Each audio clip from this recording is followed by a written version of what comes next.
The siege of Baghdad, which lasted from January 29 until February 10, 1258, entailed the investment, capture, and sack of Baghdad, the capital of the Abbasid Caliphate, by Ilkhanate Mongol forces and allied troops. The Mongols were under the command of Hulagu Khan, brother of the Khagan Mongke Khan, who had intended to further extend his rule into Mesopotamia but not to directly overthrow the caliphate. Mongke, however, had instructed Hulagu to attack Baghdad if the Caliph al-Mustazim refused Mongol demands for his continued submission to the Khagan and the payment of tribute in the form of military support for Mongol forces in Iran. Hulagu began his campaign in Iran with several offensives against Nizari groups, including the Assassins, who lost their stronghold of Alamut. He then marched on Baghdad, demanding that al-Mustazim accede to the terms imposed by Mongke on the Abbasids.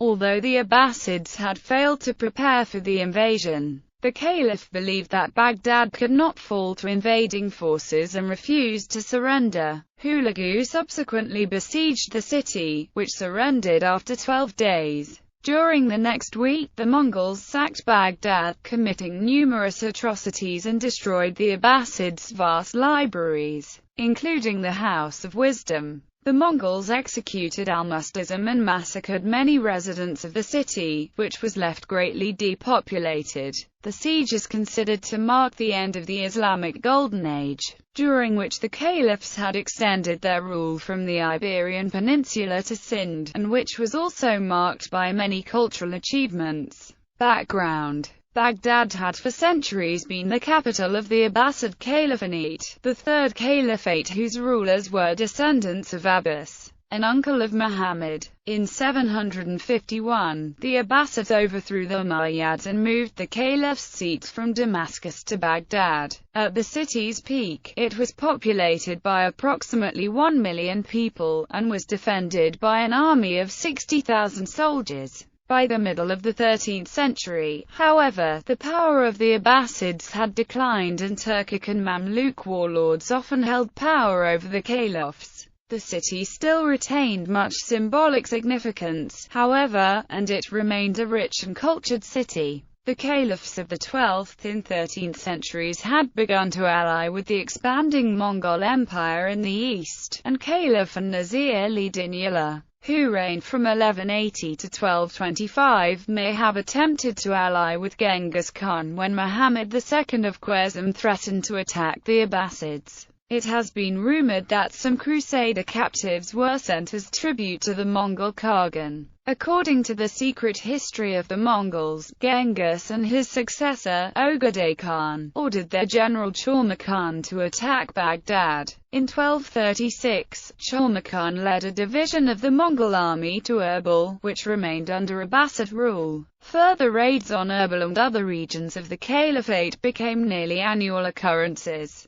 Some raids were alleged to have reached Baghdad itself, but these Mongol incursions were not always successful, with Abbasid forces defeating the invaders in 1238 and 1245. Despite their successes, the Abbasids hoped to come to terms with the Mongols and by 1241 had adopted the practice of sending annual tribute to the court of the Khagan. Envoys from the Caliph were present at the coronation of Gayuk Khan as Khagan in 1246 and that of Mongke Khan in 1251. During his brief reign, Gayuk insisted that the Caliph al-Mustazim fully submit to Mongol rule and come personally to Karakoram. Blame for the Caliph's refusal and for other resistance offered by the Abbasids to increased attempts by the Mongols to extend their power was placed by the Khagans on Chormakan's lieutenant and successor, Baiju. Hulagu's expedition. Planning in 1257, Mongke resolved to establish firm authority over Mesopotamia, Syria, and Iran. The Khagan gave his brother, Hulagu, authority over a subordinate Khanate and army, the Ilkhanate, and instructions to compel the submission of various Muslim states, including the Caliphate. Though not seeking the overthrow of al-Musta'sim, Monka ordered Hulagu to destroy Baghdad if the caliph refused his demands of personal submission to Hulagu and the payment of tribute in the form of a military detachment, which would reinforce Hulagu's army during its campaigns against Iranian Ismaili states. In preparation for his invasion, Hulagu raised a large expeditionary force,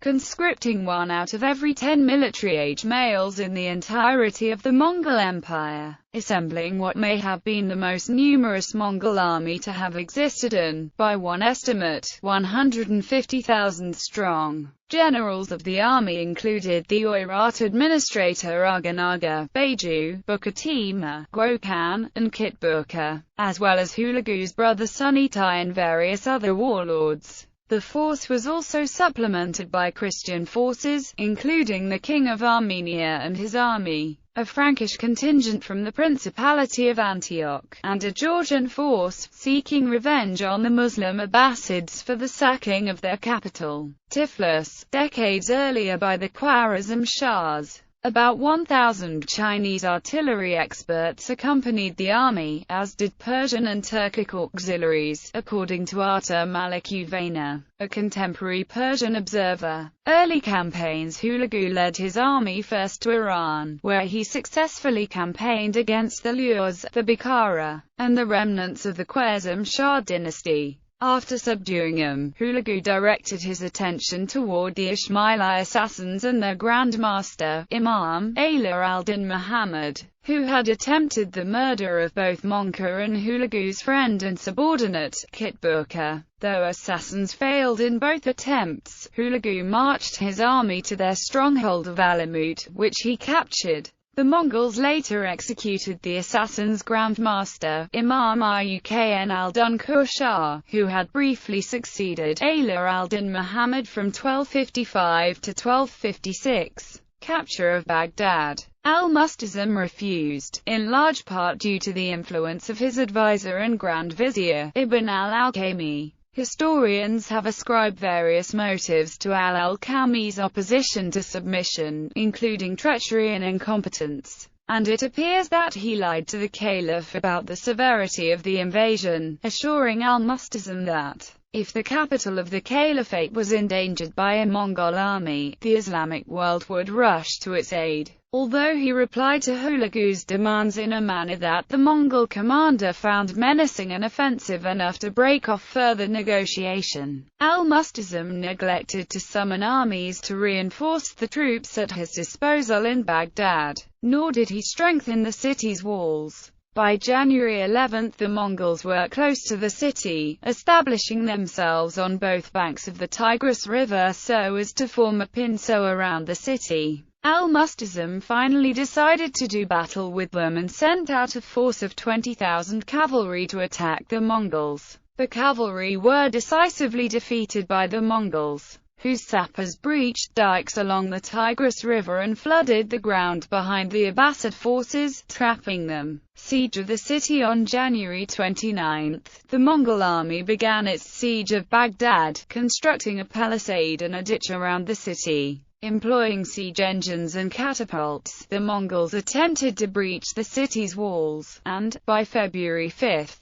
had seized a significant portion of the defences. Realizing that his forces had little chance of retaking the walls, al-Musta'sim attempted to open negotiations with Hulagu, who rebuffed the caliph. Around 3,000 of Baghdad's notables also tried to negotiate with Hulagu but were murdered. 5 days later, on February 10, the city surrendered, but the Mongols did not enter the city until the 13th, beginning a week of massacre and destruction. Many historical accounts detailed the cruelties of the Mongol conquerors. The Grand Library of Baghdad, containing countless precious historical documents and books on subjects ranging from medicine to astronomy, was destroyed.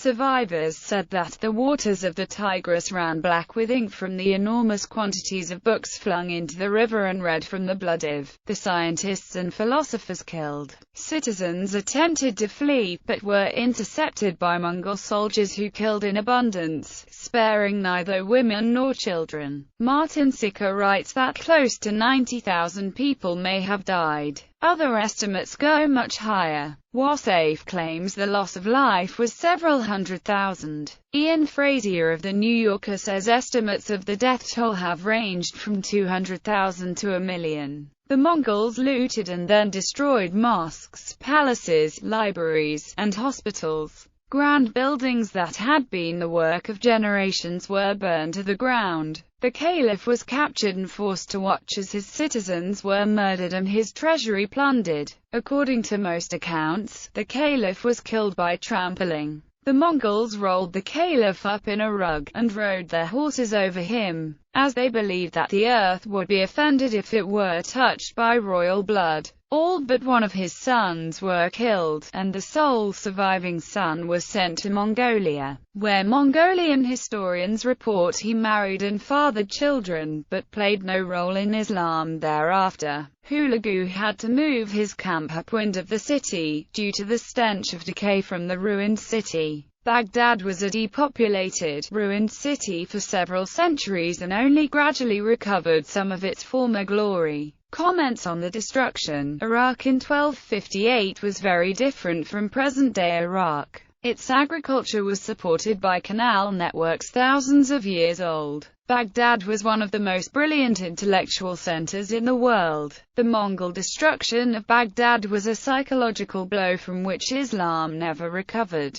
With the sack of Baghdad, the intellectual flowering of Islam was snuffed out. Imagining the Athens of Pericles and Aristotle obliterated by a nuclear weapon begins to suggest the enormity of the blow. The Mongols filled in the irrigation canals and left Iraq too depopulated to restore them. They swept through the city like hungry falcons, attacking a flight of doves, or like raging wolves attacking sheep, with loose reins and shameless faces, murdering and spreading terror. Beds and cushions made of gold and encrusted with jewels were cut to pieces with knives and torn to shreds. Those hiding behind the veils of the great harem were dragged through the streets and alleys, each of them becoming a plaything, as the population died at the hands of the invaders. Causes for agricultural decline. Some historians believe that the Mongol invasion destroyed much of the irrigation infrastructure that had sustained Mesopotamia for many millennia. Canals were cut as a military tactic and never repaired. So many people died or fled that neither the labor nor the organization were sufficient to maintain the canal system. It broke down or silted up. This theory was advanced by historian Svetopluk Suchek in his 2000 book, A History of Indonesia. Other historians point to soil salination as the culprit in the decline in agriculture. Aftermath. Hulagu left 3,000 Mongol soldiers behind to rebuild Baghdad. Ata Malik Uvayna was appointed governor of Baghdad, Lower Mesopotamia, and Khuzestan. The Mongol Hulagu's Nestorian Christian wife, Doku's cartoon successfully interceded to spare the lives of Baghdad's Christian inhabitants. Hulagu offered the royal palace to the Nestorian Catholicos Marmakika, and ordered a cathedral to be built for him. Initially, the fall of Baghdad came as a shock to the whole Muslim world, but the city became an economic center where international trade, the minting of coins and religious affairs flourished under the Ilkhans. The chief Mongol Darfarchi was thereafter stationed in the city.